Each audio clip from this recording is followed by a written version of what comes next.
Sveiki, Žemiau bambos tinklalaidės klausytojai. Aš esu Aivara, gydytoja bei mokslo daktarė. Žemiau bambos kalbiname moteris bei įvairių sričių specialistus apie moters sveikatą be tabu. Šiandien kartu su Northway vaisingumo centrais kviečiame pasikalbėti apie psichologinius iššūkius poroms patiriančioms nevaisingumą. Taigi, sveikinuosi su mūsų šiandienos pašnekovėmis ir labai kviečiu jūs pačias prisistatyti. Kas jūs bei kodėl šiandien šnekame būtent su jumis? Aš esu Romena Kačinienė, psichologė. 15 metų turiu privačią praktiką, teikiu psichologinę pagalbą pacientams turintiems vaisingumo sutrikimų. Tai turiu asmeninės konsultacijas, porų konsultacijas, vedu grupės, paramos grupės moterims, šviečiamąją veiklą užsiimu, paskaitas vedu, žodžiu, daug tokios visokios veiklos. Atrodo, kad girdint jūs, veiklo šitoje srityje tikrai netrūksta. Na, o Brigita, ar galite prisistatyti ir jūs? Sveiki, aš esu gydytoja akušerė ginekologė, vaisingumo specialistė. Brigita Vaikuskaitė Mažykienė, taip pat dirbu su vaisingumo sutrikimais turinčiom porom, tiek ligoninėje, tiek kitose klinikose. Na, aišku, labai daug tenka bendrauti su tom pacientėm ir kažkaip kuo toliau, tuo labiau pastebim, kad psichologinė pusė darosi vis aktualesnė, pacientės apie tai daugiau skaito, daugiau supranta, tai turbūt ir kalbėti apie tai reikia daugiau, nes labai svarbi pusė yra. Iš tiesų, ko gero, man vienas iš didžiausių tokių žinučių ir alarmų buvo, kada padėjau ir pati kaip gydytoja labiau domėtis ir rūpintis jų psichologinę sveikatą, kai mano pačios draugės susidūrė su šia problema ir iš tiesų iš arčiau papasakojo, kaip yra, kai patiri nevaisingumą, kai reikia pereiti per visą gydymo procesą ir galų gale susilaukti vaikų su tuo, kokius iššūkius patiria moteris, kokius iššūkius patiria pora ir kokie iššūkiai yra auginant vaiką. Pasirodo, kad ne viskas taip paprasta, ypatingai, man atrodo, galvojant apie tai, kai poroms sunku pastoti, arba kai kurie labai ilgai laukia, kol galės turėti vaikų ir vaisingumas mažėja ir tada prasideda, kad nieko tokio, juk yra pagalbinis apvaisinimas, tai visada man galės. Ir atrodo, kad taip uždyka. Ir dabar jau iš tikrųjų ir uždyka galima gauti, tai ar vis tik tai yra uždyka. Tai galbūt pradėkime nuo to, kokie yra šansai pastoti natūraliai, įprastai ir kokie yra šansai po to pastoti bei išnešioti vaiką pagalbinio apvaisinimo būdu. Tai čia jūs paklausėt kaip tikra pacientė, mano pacientas, tai ateina visą laiką, tai prasideda nuo šansų, tai dar nespėjom ištirti, nejuokauju, tai iš tikrųjų čia labai svarbus aspektas, man atrodo, kad mes apskritai moteris nesusimastom apie savo reprodukcinį amžių, nes dabar gyvenimas jau yra, tikrai tempas didelis, mes gyvenam, džiaugiamės gyvenimu, viskas yra tvarko ir tą vaikų turėjimą truputėlį atidedam. Ir jeigu ten prieš 10 metų Lietuvoje pirmagimio susilaukusios moters amžius buvo 23, maždaug 24 berods, tai dabar jisai yra 28 metai. Tai ką reiškia, vanas vos ne 10 mečių, bet tikrai gerokai pasislinko. Tai ir natūralu, kad tas pastojimo šansas yra kitoks. Iki 30 vis tiek galvojama, skaičiuojama, kad per metus apie 70% porų turėtų pastoti, jeigu tai yra sveika pora. Tai va toks tas mėnesinis šansas, man pacientai sako, tai koks tas mėnesinis šansas, kiek čia dabar tu, vis tiek yra didelis. Jeigu per metus 70% turi pastoti, vienas šansas ten vos ne 50% per mėnesį turint santykius turėtų pora pastoti. Ir tada amžiui didėjant, tas šansas proporcingai mažėja. Ką turbūt labai norėčiau pacientėm akcentuoti, kad po 38 tiek natūraliai, tiek po pagalbinio apvaisinimo pastojimo šansas ženkliai krenta. Jeigu mes darytume visas studijas, lentelės, tai tiesiog ta kreivė eina žemyn. Ir vis laik aš pabrėžiu, sakau, mes esam jaunos moteris ir jūs esate jauna moteris, bet mūsų reprodukcinė gamtos duota sveikata yra labai labai ribota. Taip yra, čia mes nieko nepadarysim. Tai va, aš sakyčiau, 38 metai yra tas kertinis toks vos ne momentas, kur jau tas vaisingumas mažėja ir va, tiek natūraliai, tiek po pagalbinio apvaisinimo. Ir jau moterys lauktų vaikų virš 38 metų, tas procentas jau ten yra 15, 10 ir dar mažiau. Net ir prireikia pagalbinio apvaisinimo, jos šansai pastoti su amžiumi mažėja. Taip. O dar kita kreivė, kaip tu paminėjai, ta viena kreivė, kuri leidžiasi žemyn su amžiumi pastojimo šansai, bet dar yra kita kreivė, kai persileidimų tikimybė augant amžiui jį didėja. Taip. Ir ties tam tikrų to amžiumi, man atrodo, irgi yra 35 metai, kur tos kreivės susikerta. Taip, ir persileidimų dydis ženkliai didėja, pastojimų šansas ženkliai mažėja, taigi pastoti ir pilnai išnešioti kūdikį dar mažėja šansas. Taip, ir dar, man atrodo, svarbu gal suprasti, kad aš pastojau, dar kaip, labai yra sunku nesidžiaugti, tai pavadinkim, ar ne iki galo, nes tu jau pastoji ir atrodo, jau viskas, jau čia tas lauktas vaikas, tas lauktas jo kūdikis, tai vat, sunku yra labai turbūt tas momentas dar su tuo susitaikyti ir įspėti apie tas rizikas, informuoti, tai tie procentai irgi yra jaunesniam pacientėm, jie yra mažai, iki 10% persileidimo ten gali būti, o su amžiumi jau yra didėja, virš 38 ir 15 ir daugiau. Čia kaip ir tu paminėjau, Brigita turbūt ir Romena patvirtins, kad tas yra pastojimas, tai nebūtina išnešioti vaisių ir pagimdyti, bet tai jau yra didžiulė fantazija, tu jau susiplanuoji savo galvoje. Ir nuo šito nepabėgsi? Ar pabėgsi kažkaip? Ne, sudėtinga pabėgti. Jau jos... Ir reikia? Kaip čia pasakyti? Aišku, tos moteris jau yra mamos mintise, svajoja, nori ir tos atimti viltį niekas iš jų neturi teisės, ar ne? Labai svarbu tikėtis, laukti, norėti, bet iš kitos pusės, kuo jūs daugiau sudedat lūkesčių, tuo yra sunkiau eiti tą procesą, nes daugiau įtampos, ar ne? Jeigu gyvena tik tai tuo. Ar yra kokių patarimų jau netgi ir pastojus, kaip tos lūkesčius tuomet suvaldyti, ar gyventi tik šią dieną ir neskaičiuoti, neplanuoti, ar įmanoma? Teoriškai yra tokių patarimų, bet praktiškai jų yra sunku laikytis. Būtų neblogai, kad išlaikyti kokybišką gyvenimą apskritai plačiaja prasme, neužsisukti vien planavime. Labai svarbu turėti kokybišką laiką, kokybišką laisvalaikį, save realizuoti darbe, turėti kokybiškus santykius, nes jums reikia resursų. Visą gydymą eiti, jums reikia resursų. Iš kur jūs semtis, tai iš kokybiško gyvenimo. Ne? Tai tas yra labai svarbu. Ne vien užsisukti vaikų planavime.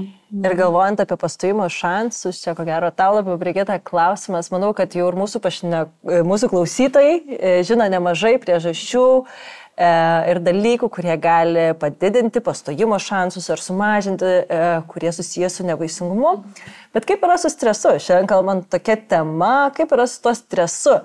Ar jeigu aš labai stresuosiu, sumažinsiu savo pastojimo šansus, o galbūt jeigu aš stresuosiu, persileisiu, ar tai gali kažkaip paveikti tokius fizinius dalykus? Geras klausimas. Visiškai. Nes moteris dar dėl to labiau jaudinasi. Ir besijaudinant dar labiau gali jaudintis. Tai kaip yra? Jo, daug iš tikrųjų tyrimų buvo pradėta daryti per paskutinius ypatingai čia 20 metų, jau pradėta tirti, nes jau suprasta, kad tikrai yra kažkokia sąsaja. Ir pradėta ieškoti tokių, mokslė labiau kalbant, tokių objektyvesnių tyrimų. Apart klausimynų, savęs vertinimų pacientės duoda, atsako į klausimus, kiek jos patiria nerimo, streso, bet buvo tirti ir kortizolio kiekiai, buvo tirti alfa-amilazės kiekiai, kurie yra žinoma, kad susijęs su stresu. Buvo imunoglobulinai tirti. Ir vis tiek didžioji dalis studijų pastebėjo, kad esant padidėjusiam tiem rodikliam, pastojimo išeitis yra mažesnės, tiek pastojimo, tiek išnešiojimo. Tai aišku, tuos tikslius tokius mechanizmus turbūt sunku labai suprasti, nes yra molekulinis lygmuo, tu prasme, kaip tai veikia, bet jau labai įdomių studijų atsirado netgi, kad stresuojant ir keičiasi gimdos receptyvumas. Vadinasi, genų raiška pačioj gimdoj kažkokiu tai mechanizmu sugeba pasikeisti ir vadinasi, gimda jau nebėra tas receptyvi, reiškia, jau nebegali tai priimti embriono. Tai vadinasi, toks yra tas kelias sudėtingas ir taip veikia visą kūną, kad tai yra neatsiejama tiesiog. Tai mes ir sakom su pacientam, kad ne veltui yra tie posakiai iš senovės, ne ten važiuokit atostogų, kaip ten dar, kokie ten dar patarimai būna. Bet iš kur tai kyla? Tai kyla iš to, kad tu, vadinasi, turi atsipalaiduoti. Na, ta prasme, stengtis, kaip ir sako mūsų psichologija, nukreipti kažkur kitur mintis. Aišku, aš suprantu, neįmanoma taip visai padaryti, bet šiek tiek turėti tą kitą atsvarą, nes faktas, kad sąsajos yra ir kad tai veikia. Vis tik tai. Norėčiau šiek tiek ir pasiginčyti, todėl kad prašom. Įprastai, ko gero, mes visi gyvenime turime visokių stresinių faktorių. Tai yra darbas, tas ir tas pats nėštumo faktorius, kad noriu pastoti ir galbūt neišeina. Taip. Ir vienas dalykas, kiek mes turime to streso, kitas dalykas, kaip kiekvienas žmogus skirtingai jį išgyvena. Tai čia kaip ir skausmus, lengstis kiekvienam skirtingas, tai hormonai bus paveikiami šiek tiek skirtingai. Man atrodo, kiek ir man teko domėtis su tuo, tarkim, kur jau paveikia kortizolį, tai turi būti arba nevaldomas, pastovus, nuolatinis, kasdieninis didelis stresas, arba turi būti žiauriai didžiuliai stresiniai įvykiai gyvenime, kaip kažkieno mirtis ar avarija, ar kažkas, kas dar labiau keičia gyvenimą. Bet toksai įprastinis, kad man neramu, nes čia darbe gal kažkas vyko ne taip, kaip norėjau, bet tai įvyko, praėjo, vakare parėjai namo atsipalaidavai, dėl to, kad tikrai nereikia pergyventi. Tai va, paantrinsiu. Taip, paantrinsiu. Paantrinti noriu, pacientės man irgi šitoje vietoje sako, ar ateinu į gydymo procedūrą, aš neišvengiamai jaudinuosi, ar ne? Ar tai gali turėti įtakos rezultatui? Tai aš galiu paantrinti, kad tikrai ne, situacinis stresas, jaudulys tikrai įtakos neturi. Kad atsirastų pokyčiai, apie kuriuos jūs kalbate, turi būti arba, kaip jūs sakote, intensyvus, vienkartinis, trauminis patyrimas, arba turi ilgalaikis būti chroniškas, arba stresinės situacijos sukasi ratais, kartotinės, ne? Ir tada jau, kai yra streso kažkokia įtaka, atsiranda ir kūno simptomai, ir miego sutrikimai, ir gali valgymo sutrikimai atsirasti, padidėja nerimas, apatija, dėmesio, pažintinių funkcijų sutrikimai. Tokia būsena, kai eina, tada jau taip gali turėti įtakos ir pastojimo rezultatams, ir gydymo procedūrų. Kasdienis, situacinis ne. Ir čia yra ir tas, kad mes stresą jaučiame visi, bet ne visiems stresas perauga į perdegimą, nerimą, toliau seka depresija ir taip toliau. Bet todėl, ko gero, visiems patarimas, jeigu tai yra jau tas kasdienis stresas, kurio nebesuvaldote ir jis auga toliau, tai tokiu atveju tiesiog reikia kreiptis į gydytojus pagalbos ir spręsti šią problemą. Bet paprastas stresas, dėl to, ką nusipirkti. Aš papasakosiu trumpą labai greitai intarpą, tokio vienai konferencijoje buvom užsienio ir, žodžiu, viena tokia profesorė, kuris kalbėjo būtent apie ten streso, tada kažkas paklausė apie evaluacinius testus, jo nuomonę, žodžiu. Taip. Ir jisai taip sako, kai man atneša, sako, būna atneša, sako, tai aš jos taip paimu, sako, iš šiukšlių dėžės, sako, ir taip visus metu demonstratyviai. Tai ką jis norėjo pasakyti, kad netgi tokios situacijos, turbūt, ką jūs kalbat, užsisukimas, galvojimas nuolatinai, kai tu kiekvieną įsidokit ateina pastojimo ten laikas ar ne ovulacija, tu darai daug testų, jau apie tai vien galvoji, kaip čia pataikyti, tai, įtampa kelia, nuolatinė įtampa. Tai aišku, kad turbūt reikia ieškoti tokio balanso, aš taip įsivaizduoju. Ir tą sako mokslas, kad reikia ieškoti balanso tarp tokio gyvenimo, pastojimo. Žinoma, kad tu to neištrinsi, bet ieškoti balanso tame. Ir kalbant apie tą stresą, ko gero, jis kaip ir tu sakai, Brigita, neišvengiamas daugelį to etapų, kai tau nesiseka pastoti. Ir ypatingai pradedant nuo pat pradžių, tai ko gero pirma mintis, kuri šauna į galvą, o kodėl man? Kodėl man, kodėl aš, ar kažkas su manim ne taip. Ir tu, kaip manau, kaip žmogus, tu nepradedi galvoti apie visokius hormonus ir jų ašis ir procedūras ir panašiai, bet tu galvoji tiesiog, kodėl man? Ką man daryti su tą mintimi? Romen, ar turime atsakymą, kaip kovoti su tuo? Kodėl man? Mums visiems turbūt dalykai gyvenime sekasi priklausomai nuo to, kokią mes prasmę juos sudedam, kaip juos paaiškinam. Tai, kad pacientai ieško priežasčių, aš jo suprantu ir palaikau, labai sunku be paaiškinimo apsispręsti, gydytis ar kažkokį kitą sprendimą priimti. Ir bendrai, kai pora susiduria su sunkumais pastoti, yra labai daug nežinios, labai daug laukimo. Priežasčių ieškojimas tampa tokiu tarsi būdu sukontroliuoti situaciją, stabilizuoti padėtį, sukuria tokį, kontrolės pojūtį.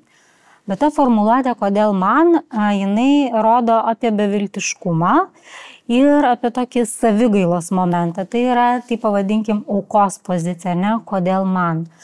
Laikinai, tik susidūrus su sunkumais, ar ten sužinojus kokį tai rezultatą, tyrimą ar nepalankų, būti toje būsenoje yra suprantama. Bet tai yra destruktyvu, kai žmonės toje būsenoje užsisuka ir kai tai tampa nuolatiniu mąstymo būdu. Dėl to, kad žmonės galvoja, kad jeigu aš apmastau, vadinasi, aš planuoju, galvoju, skiriu laiko, nieko panašaus. Jūs sėdit ir kuriat savo nerimą, kuriate savo įtampą, jūs kuriate savo liūdėsi, savivertę mažinate, kodėl man, atsiranda izoliacija nuo kitų žmonių. Ir iš tos pozicijos, iš aukos pozicijos labai sunku imtis kažkokių konkrečių veiksmų, nes aš jaučiuosi beviltiška, aš jaučiuosi prastesnė, blogesnė, labai sunku startuoti ir motyvuoti save ir judėti priekį. Ką daryti? Tai keisti savęs gailėjimą į pagarbą, į atjautą savo, atkreipti dėmesį. Vis tiek jums gyvenime sekasi, visi kiti dalykai jums sekasi, aš tikiu. Jeigu ne, tai tada juos reikia spręsti, ar ne? Bet šiaip daug dalykų jums sekasi, akcentuoti, kas jums pavyksta, praktikuoti dėkingumą, padrasinti save, palaikyti ir tai turėtų padėti iš tos savigailos kažkiek truputį pakilti. Ir šiek tiek užsiminėt jau apie tuos dalykus, su kuriais Brigita dirba kasdien, apie tas procedūras, į kurias tu eini ir jos kažkuria prasme tampa tarsi darbo, ar ne? Taip. Ir mes ten gydytojai, čia jau bus kita tema, kurią galėsime aptarti, mes ten sėdime kitoje barikadų pusėje, bet ar tos visos procedūros ir tas darbas ir hormonai ir nauji tyrimai, ar tai yra tarsi emocijų užslapinimas, kad tu įsijauti kaip į darbą, ar čia gerai taip yra, ar ten reikėtų irgi kažkaip jas matyti, jose prasme, ar reikėtų kažkaip jas išjausti, ar tai yra tarsi žiūrėti kaip labai labai paprastai, aš einu pas gydytoją ir čia kaip ir dėl bet kokio to tarsi peršalimas, kaip reikia tas procedūras reaguoti, kai ovuliaciniai testai, tiek daug visko šitame visame procese. Su emocijomis, kaip jums pasakyti, neina jų. Būtų gerai, jeigu pasakius atsipalaiduoti ir pavyktų. Arba jeigu pasakius negalvokit apie vaikus, pavyktų negalvoti. Kaip aš mėgstu sakyti, kaip nusipirkti automobilį, negalvojant apie automobilį. Tai aš manau neįmanoma. Šitas lūkestis negalvoti apie vaikus, jeigu jūs planuojate, yra neįmanoma. Tai tas jaudulys, nerimavimas, jisai yra ir jisai būtinas ir svarbus. Tokį mobilizuoja, ar ne, paruošia gydymo procedūrai. Neįmanoma negalvoti, bet labai svarbu, kiek stipriai žmonės nerimauja, kokius turi įrankius su tuo tvarkytis. Tai su tom emocijom jau neina jų nuslapinti, svarbu išbūti, pripažinti, pavadinti savo, ką jaučiat, nebėgti nuo to, nes žmonės labai bijo įkristi, užsisukti, bet pats geriausias būdas yra perleisti per save, išbūti tame ar ne, nepabėgti ir tada labai santykinai greitai praeina. Ir Brigita, tu sutinki tuos pacientus, poras, ar ne?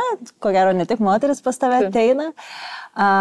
Su kokiamis baimėmis jie ateina, kokius tu juos matai ir galbūt turi kažkokių patarimų ar praktikų, kaip tiek porai, tiek savo, kaip tu visą tai stengiasi vesti, kad tos procedūros ir tyrimai nebūtų baisu.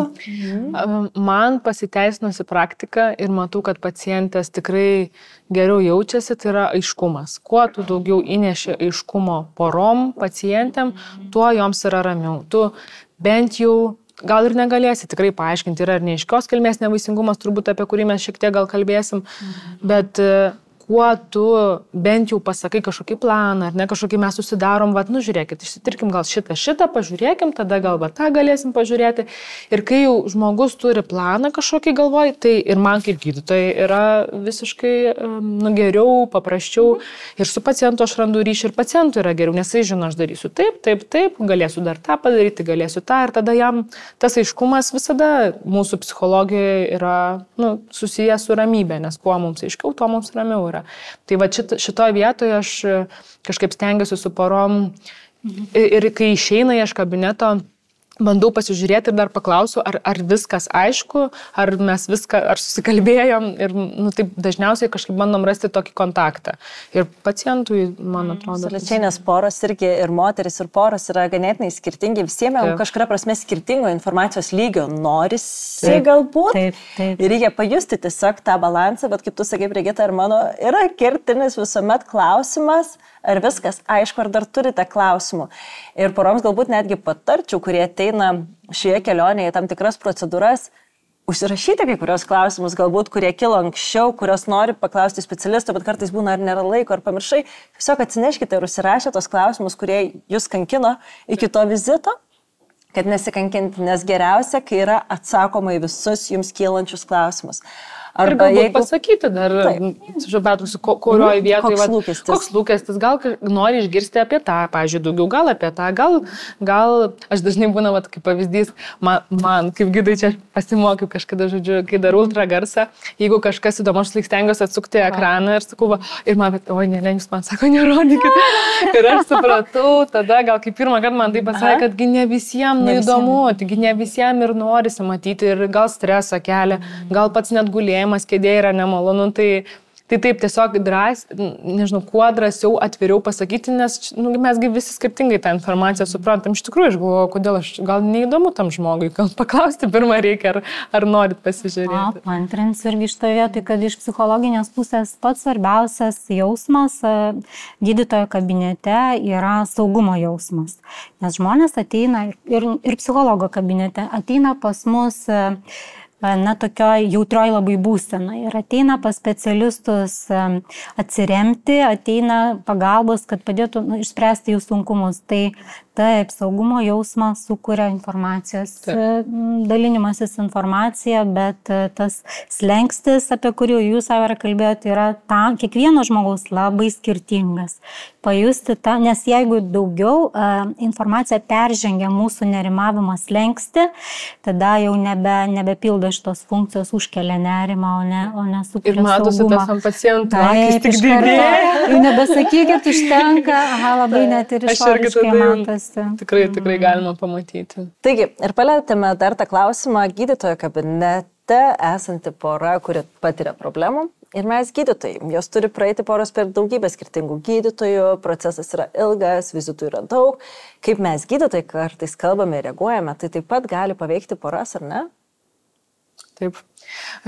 Aš iš savo gal pozicijos galiu pasakyti, kad, kaip ir minėjau, stengiuosi kiek įmanoma, aišku, ypač per pirmą vizitą, suprasti, ko tas pacientas atėjo, ko ta para nori, turiuomenį, kiek informacijos nori, rasti kažkokį balansą, vėlgi tas žodis man labai patinka, tame visame gydyme. Ar susakyti galbūt iškart į priekį, o gal tai pradėti nuo tokio apsikalbėjimo, tai paprasčiausiai aš tai darau, tiesiog paklausiu žmonių, ko jūs tikitės, ko norit, kas įdomu, jie man pasako ir mes tada galim pasikalbėti. Tai iš mano pozicijos toks pokalbio forma. Tai ne tik pacientas kalba, bet ir aš stengiuosi, kuo tiesiog paklausti. Ir tada tam pacientam, man atrodo, irgi yra toks paprasčiau ir atsakyti, negu pačiam pirmam pradėti ar ne kažką tai sakyti. Bet vis tik tai ir gydytojai žmonės, tai ko gero ir pacientai, natūralu, kad ne su visais gali būti tobulas tas bendradarbiavimas, nes čia jau reikia dirbti komandai, reikia bendradarbiauti, ar ne? Tai yra labai labai svarbu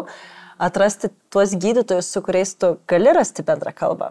Ir galbūt kartais galime pasirinkti, bet žmonės, patiriantis nevaisingumą, yra ganėtinai, kaip ir kiti pacientai, pažeidžiamoje toje pozicijoje. Ne visada galbūt ir bus drąsu ieškoti ir kaip elgtis. Aš dar apie gydytojus, jeigu galima, noriu pridurti čia tokia nauja, sakyčiau, per mažai dar tyrinėtas sritis apie tai, kad gydytojai ir medicinos personalas, jie patys irgi yra tokia nuolatinėje pacientų traumos ekspozicijoje, nes jie yra visada šalia trauminių išgyvenimų ir tai tikrai daro įtaką jiems ir jie privalo šiek tiek save emociškai saugoti, jiems svarbu būti empatiškais, bet jie privalo šiek tiek būti atsitraukę tam, kad galėtų priimti objektyvius sprendimus tam tikrose situacijose. Tai irgi išlaikyti tą balansą, būti su pacientu, būti komanda, bet kartu ir išlikti objektyviam ir save saugoti. Šitą norėjau pasakyti. Tai kaip pacientas, ko gero, iš gydytojo irgi negali tikėtis, kad jis tave apkabins ir galės išklausyti 15 minučių ar tavo ašarų iš gyvenimų čia, ar ne? Jis tave turės kažkuria prasme kartais šiek tiek sustabdyti ir padėti ieškoti pagalbos toliau, jeigu trūksta, ar ne? Taip, tai čia apie gydytas dar norėjau pridurti, kad jiem tai irgi labai yra svarbi patirtis, būti toj traumų ekspozicijoje. Ir vystyti taip kartu gydymo procesą. Tame procese nevaisingumo, negalėjimo pastoti yra, kaip jau girdim, daug žmonių, jau palėtėm gydytojus. Dažnai kalbam apie moterį, yra ir vyras, ir labai skirtingos situacijos, bet kažkaip norėtųsi paliesti tą poros aspektą labai. Nes visame šitame darbe, pora daug dievė, kad sutarė drauge, jog nori eiti šitą kelionę, jeigu nepavyksta pastoti ir gydyti nevaisingumą. Bet tai vis tik tai kaip yra su ta pora, kaip reikia poroje gyventi, elgtis, ką reikia daryti kartu, kaip padaryti, kad tai nevirstų darbu. Čia yra labai daug aišku dalykų, ar ne? Ir galime kažkaip paliesti juos, duoti patarimų poroms, kurie susidūrė su ta problema visų pirma. Taip, iš tikrųjų, nevaisingumas yra didelis ir asmeninis išbandymas ir išbandymas porai. Ir tikrai gali išelektrinti ir pačius šilčiausius ir geriausius santykius tie nuolatiniai išbandymai, ar ne? Tai labai svarbu gyventi ne vien tik apie vaikus. Labai svarbu turėti ne vien vaikų pasimatymų. Aš suprantu, kad laikas čia yra labai svarbus faktorius, bet vis tiek labai svarbu turėti, ne vaikų planavimo pasimatymo, ne vaikų galbūt planavimo mėnesių, ne vaikų planavimo pokalbių, ar ne, nes, svarbu prisiminti, kad jūs esate asmenybės, jūs esate draugai, jūs kažko dar kitų domitės gyvenime. Tai labai svarbu kurti santykį ne vien tik tai apie vaikus. Turbūt taip. Nes, kaip sakant, kai tiek daug yra reikalų, kai negali pastoti, tai tada jau nenori, kaip sakėt, ir laikas yra tas faktorius. Taip. Bet jau, manau, čia taip svarbu, kaip ir visame kame, padėti tokį gerą pamatą santykiuose, nes ar pavyko susilaukti vaikų, yra daug kitos detalės, išgyventi su tais vaikais ir toliau likti pora, o ne tik tėvais ir logistiniais vykdytojais, bet ir nepavyko susilaukti vaikų, kas gali būti tada, ar ne? Tai dėl to tas poros pamatas, kaip jį išlaikyti. Svarbu, taip, vaikai išeis po 18 metų, po 20-22 vaikai išeis, ne, pora vis tiek lieka kartu. Dauguma porų sako, kad nevaisingumas juos sustiprino kaip porą. Aš manau, kad kiekvienas išbandymas paskatina pasitikrinti santykius. Ir ten, kur yra plyšys kažkurioje vietoje, ar šitas išbandymas, ar kažkoks kitas privers pasitikrinti. Tai dauguma porų, kiek aš esu dariusi apklausų pas save socialiniuose tinkluose, tai maždaug iš 150 porų 1-2 išsiskiria, visos kitos lieka kartu. Tai visgi ta patirtis, tai tokia patirtis visgi yra vienijanti, ne? Žmonės kažkaip randa resursų spręsti dalykus ir išlikti kartu. Aš norėjau, dar pridėsiu, atsiprašau, man siuntė kažkas iš draugų aplinkos, mano taip susidėliojo aplinkoje, kad daug dabar tokių jaunų tėvų, tai va ir yra ir visokiausių situacijų ir žodžiu, ir draugė atsiuntė memą, ar ne, tą video, kur parodyta, kaip moteris su vyru sėdi, geria vyną, žodžiu, juokis ir parašyta. Padėjom vaikų planavimą ir vaikus, užmigdėm vaikus, atsėdom atsigerti vyną ir prisimėm, kad visgi mes nekenčiam viens kitą. Labai gerai. Tai vat, turbūt, ką jūs turbūt ir bandot pasakyti, nepamiršti, kad mes ne priešai visame tame, ar ne, o esam kartu komandai ir einam link to, abu to norim ir kažkaip viens kito gal taip neteisti, neįskaudinti tam. Nenukreipti viso to streso vienam į kitą, bet į problemos sprendimą, ar nepamiršti, kad čia iššūkis yra ne tu, ne aš, ne mūsų santykiai, bet iššūkis yra problema, ar ne, tikslas. Paskui dar Romena kalba, pagalvoju ir apie savo mažus vaikus, taip tikrai dažnai su vyru gali būti tas, kad nukreipi vienas į kitą, nes ant vaikų tu negali rėkti, nes negalima, ten auklėjimas ir visą kitą, ir tada jau sprogsti vienas į kitą, bet iš tikrųjų, aišku, ir vaikai nėra problema, bet reikia prisiminti, kad tai yra tiesiog mūsų iššūkis, ar ne? Taip, kuris galima sustiprinti. Ir vis tik tai, jeigu projektas Project Baby, kaip sakant, projektas vaikas tampa jau tokia sunki rutina ir iš tikrųjų įsijauti tai į darbą ir pamiršti vienas kitą. Ir pasidaro per sunku ir pora gali ir pati net pajausti, kad nėra čia gerai, bet kaip sakant, reikalai važiuoja, man dabar geras ciklas, reikėtų įvykdyti tą vaisinimą dabar būtent, ar ne? Ar, Brigita, galima pasirinkti, kada tu norėsi tam tikrų procedūrų, ar gali šiek tiek atidėti, ar yra laiko tame, ar tu gali sakyti kaip ir pora ar asmuo, kad dabar vis tik nėra geras metas ir mes norime galbūt palaukti, padaryti pertrauką ir susidėlioti viską, kas išsibarstė dabar. Žinoma, kad taip ir darom. Jeigu ateina, tai visko gyvenime gali nutikti, čia jau pradedant, nežinau, įvykiais kažkokiais, tai lygiai taip pat ir jo psichologiniai, jeigu tu tikrai jauti, kad ne tavo dabar laikas, tu kažkokiam kitur esi, kitur tavo kūnas yra, tai tikrai, net jeigu ir pradėtas gydymas ir netgi tokiose situacijose vis laik galima rasti kažkokį medicininį sprendimą, sustoti, tai ir netgi gal taip ir geriau yra. Geriau pasakyti savo, kad tai yra ne man, ne dabar aš blogai jaučiuosi, tikrai nieko neatsitiks mėnesius, 2, netgi pusę metų. Net yra ir studija padaryta, kuri tyrė pagalbinio apvaisinimo atidėjimo procedūras. Tai irgi nuspręsta, kad ten keli mėnesiai iki pusės metų atidėjus procedūrą, jau tarkim išsityrus pasiruošus, labai tas nekeičia ten eigos procedūros ar ten pastojimo šansų, tai sakyčiau, kad žinoma, kad taip, tai pirmiausia turi pora jaustis į tai atėjusi, pasiruošusi, gerai tame nusiteikusi, nes tai yra darbas, tai yra vaistų leidimasis, tai yra pasiruošimas procedūrai, tai yra, tau reikės laisvų dienų, poilsio, tikrai toks yra darbas, tai tam reikia, kaip jūs gražiai pasakėt, prieš tai resursų, reikia turėti resursų. Taip ir labai...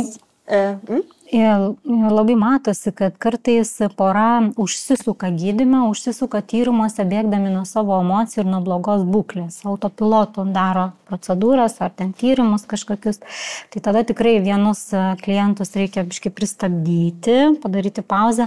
Ir yra tokių, kurie užstringa tokiam neigimo ar apatijos etape, tai juos kaip tik reikia padrąsinti, kažkaip pamotyvuoti, suteikti informaciją. Tai irgi labai skirtingi yra klientai. Vienus pristabdyti, o kitus vesti į procesą, motyvuoti. Jo, tai ir priklauso nuo. Bet aš manau, čia neretai būna ir aplinkos poveikis. Jeigu jau pradėtumėm nuo to eilinio klausimo, tai kada vaikai, o tai dar ne? Aha.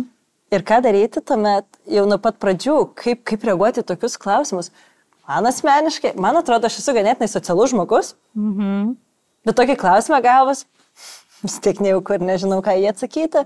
Tai kokios yra taktikos, kaip kovoti su ta aplinka? Ar kovoti? Ar reikia kovoti? Kaip elgtis? Ja, mano nuomonė yra tokia, kad mes tų klausimų niekaip neišvengsime ir netaktiškų, nemandagių žmonių niekaip neišvengsime, tai belieka stiprinti save.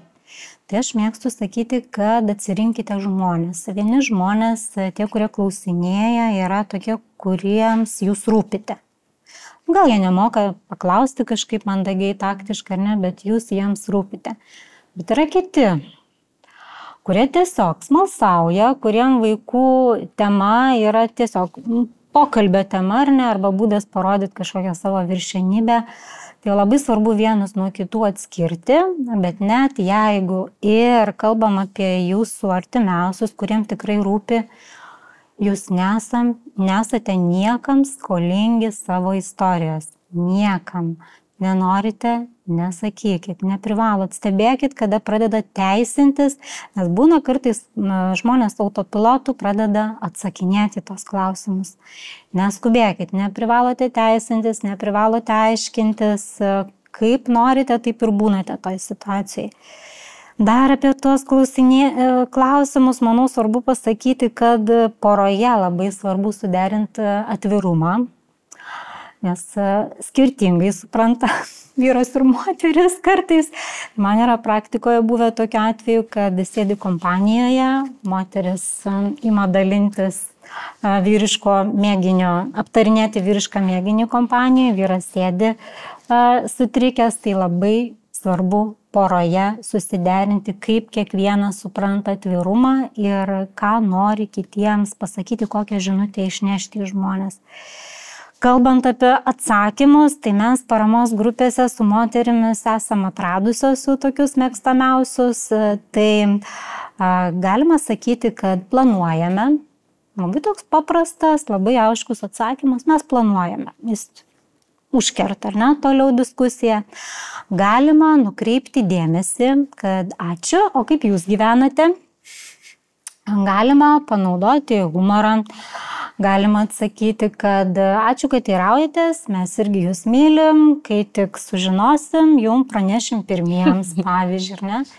Na ir būna kartais tikrai labai kietai reikia brėžti ribą, tai galima tiesiai pasakyti, kad aš nenoriu šitą klausimą atsakinėti, bet mano nuomonė labai svarbu yra parodyti ir pasakyti, kad jum nemalonu. Nes jeigu jūs nepasakysit, kaip jaučiatės, jūs ir toliau klausinės. Ir smugdys. Taip, labai svarbu tą grįžtamą į ryšį kažkokį tai, pateikti, ne, kad jums nemalonu. Žiūrėkit, koks paradoksas gaunasi. Nemandagų klausimą uždavė jie, o blogai jaučiatės jūs. Ne, tai labai svarbu parodyti savo reakciją. Ir dar labai, Ramena, kaip užsiminėt apie tą poros santykį šalia kitų, ką nori, kad kiti girdėtų apie tai, turite poroje nutarti, bet tada pagalvojau kažkaip ir apie patį tą poros santykį, nes vienas dalykas kaip prie kitų, kur mes dar kaip ir tokia esam savo suvaldytą versiją, bet dar svarbesnis dalykas, kokie mes esam vienas su kitu. Ir tiesą pasakius, neretai net ir moteris, galbūt ir dėl krizės paveikto, galbūt kartais gali būti mes ar atviresnės, ar ciniškesnės, net nežinau, bet galim taip, kaip sakant, pakandžiuoti vyrą ir nežinai jo ribų. Na, o vyras tuo tarpu galbūt nežino, kokios tau meilės ir pagarbos reikia tame. Tai kaip susiderinti, kaip atsiverti apie tai, kas vienas kitam yra svarbu ir kur yra kieno ribos ir kaip vienas kito nepradėti engti, o palaikyti ir sustiprėti tame? Na, žiūrėkit, kas gaunasi. Kadangi tai yra tema, apie kurią mes su kitais kalbame mažai. Dėl to, kad tema tokia asmeninė ar ne, intimi, iš kitos pusės, net jeigu kalbame, ne visada gauname palaikymą, kokią tikimės. Tai pora kartais būna vienintelė vieta, kur mes jaučiamės saugiai būti visokie. Tai aš kartais vyrams sakau, jeigu moteris pyksta, rėkia, barasi, čia jums yra komplimentas. Todėl, kad jinai jaučiasi saugiai būti visokia su jumis, ar ne? Tai jokių būdų nesuteikia teisės jai būti, ten skaudinti ar būti labai nemandagia.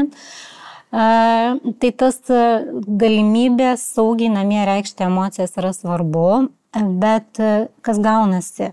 Vyras mum tampa draugu, drauge, psichoterapeutu, seksualiniu partneriu, ko ten dar nežinau, dar kažko. Tai yra labai didelis krūvis. Labai didelis krūvis. Jam, jai, vienas kitam. Tai labai svarbu turėti be vienas kito kitą dar erdvę, kur galėtume išvedinti savo emocijas arba būti ne tik apie vaikus, bet ir kitomis temomis, nes būna, kad vienas tik su kitu. lieka. Na ir viso to pasekoje seksualiniai santykiai, ar ne? Taip. Tai jau vienas svarbiausių aspektų siekiant susilaukti vaikų.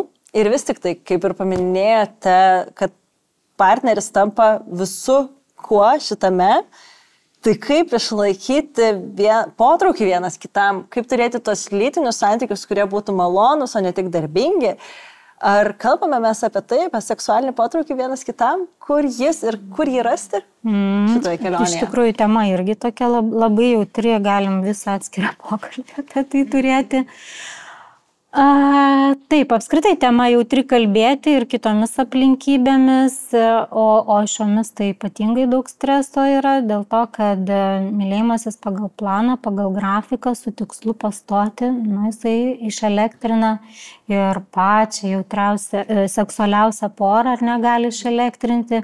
Tai kaip jau ir minėjau, pasikartosiu, kad labai svarbu turėti ne vaikų planavimo pasimatymų, ne vaikų planavimo mėnesių, prisiminti tuos dalykus, kurie anksčiau jūs rišo.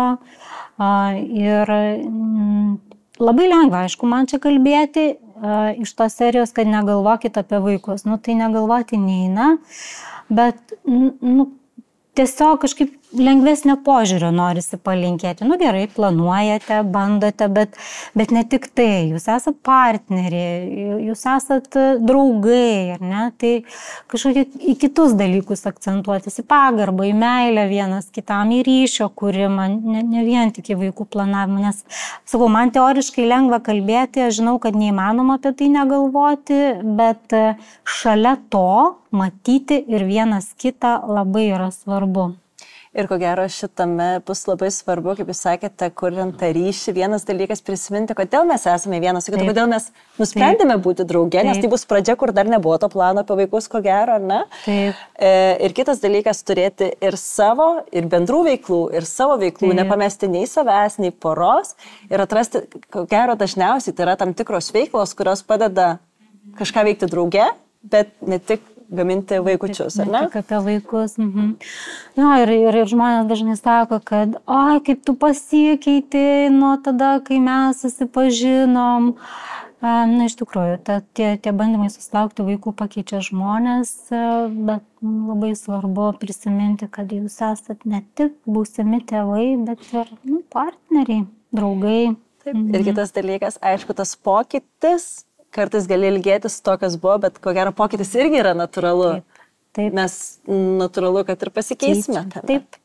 Aš dar šitoje vietoje kartais, mes irgi kalbam apie tai su pacientais, sako, kaip negalvoti, kaip čia, žinot, sako, sunku ir taip toliau. Ir aš tada sakau, žinot, pagalvokim iš tos perspektyvos, kad vis tiek, ačiū Dievui, šiais laikais yra daug gydymo, vis tiek pakankamai daug tos pagalbos. Sakau, galvokim taip, nepavyks šitas, galim išbandyti šitą. Nepavyks šitas, galbūt galim šitą pamatyti. Sakau, pagalvokim, kad dar turim daug to rezervų į priekį. Ir sakau, tada toks irgi nusiema psichologinė našta, nes kai tu žinai, kad čia dar tik tai pradžia, tai taip truputėlį lengviau. Aišku, sunkiau, kai jau ten ne pirmas kartas, dar kažkokių nusivylimų yra, bet toks, man atrodo, čia yra geras būdas save truputėlį nuraminti ir taip pagalvoti, kad aš dar turiu daug variantų. Labai geras būdas. Paantrinsiu, iš tikrųjų, aiškumas, plano turėjimas, žinojimas, labai pritarsiu. Tai kaip suprantu, tai būtų jūsų patarimas porai, kurie, pavyzdžiui, pabandė susilaukti vaikų, jiems nepavyko ir dabar jie žino, kad jiems reikės kreiptis pagalbos. Tai koksgi būtų jūsų tas kertinis pasakymas tai porai, kuri ką tik sužinojo, kad jie negali pastoti? Oho, kertinis pasakymas. Vienu sakiniu sunku apibūdinti. Mano turbūt gal būtų pasakymas toks, kad net jeigu jums dabar yra labai sunku ir atrodo, kad nepavyksta, tai jokių būdų nereiškia, kad nepavyks niekada. Nes poros skuba gyventi į priekį, pradeda nerimauti dėl ateities. Tai, kaip jaučiatės dabar ir yra apie dabar. Tai nėra ženklas, kad jums nepavyks ir kad jums neįmanoma tapti tėvais. Tai turbūt tai pasakyčiau. Aš galbūt palinkėčiau tą baimę kažkaip pabandyti įveikti, nes mano turbūt klinikiniam darbe problema, kad ateina vis dar, ačiū Dievui, nekeičiasi daug žmonės laukiantis, laukia, bando, dar neina. Tai kuo mes greičiau įveikiam baimę, geriau ateiti, bent jau pasikalbėti, bent jau pasižiūrėti. Ir tas pirmo žingsnio dėjimas vis tiek jis tave prives truputėlį arčiau prie kažkokių veiksmų pokyčių, nebūtinai gydymo ten ar jų procedūrų. Tai nebijoti dėti to pirmo žingsnio. Ir nekaltinti savęs. Taip. Ir ko gero dar svarbus dalykas, kaip ir jau šiandienos tema kalbėjome, susiburti aplink save, tą komandą, su kuria keliausi šioje kelionėje, atrasti gydytojus, su kuriais tau bus gera bendrauti, kur tu jausi palaikymą, su partneriu susidėlioti taip, kad turėtumėte irgi atramą vienas kitame ir pasilikti tik tuos žmonės šalia, kurie tau padės ir motyvuos eiti kartu šitoje kelionėje, o ne gniuždys ir klupdys. Taip. Ne? Tai ačiū Jums už pokalbį. Ačiū. Malonu.